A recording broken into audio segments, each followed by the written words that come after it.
बिस्मिल्लाहिर्रहमानिर्रहीम अस्सलाम वालेकुम। क्या हाल है मेरी यूट्यूब फैमिली, कैसी हो? सब ठीक होंगे, अल्लाह के फजल व करम से होंगे। जहाँ भी होंगे खुश होंगे। अल्लाह सबको अपने हिफ्ज़ व अमान में रखे। और इसी छोटी सी दवा के साथ आज का व्लॉग शुरू करने जा रहे थे। तो वकास बनाने जा रहा था टिक्कियाँ तलने वास्ते। तो मैंने सोचा कि मैं जल्दी से वीडियो क्यों ना बनाऊँ और बताऊँ कि वकास का हाल देखो हुलिया उसने क्या बना के रखा। तो चलो मैं आपके साथ करती हूँ शेयर वकास की हुलिया हालत।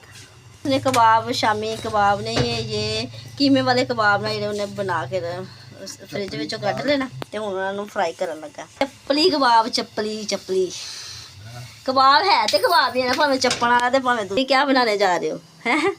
शामी टिक्की रोटी। अच्छा जी, तो तेरे पापा के सट किस तरह लग गई और हाथ पट्टी की है? हाय करो बाय। की होया सी?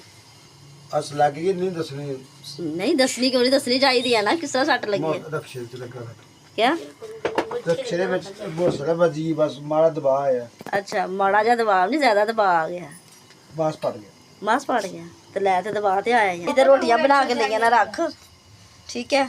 जल्दी जल्दी रोटियां बन गई ना और हुन शामियां करने बना रही ने मैं रोटियां और कबाब करने तैयार। शामी बार बार आने शामी कबाब तैयार कलर का अब ऊपर डबल है।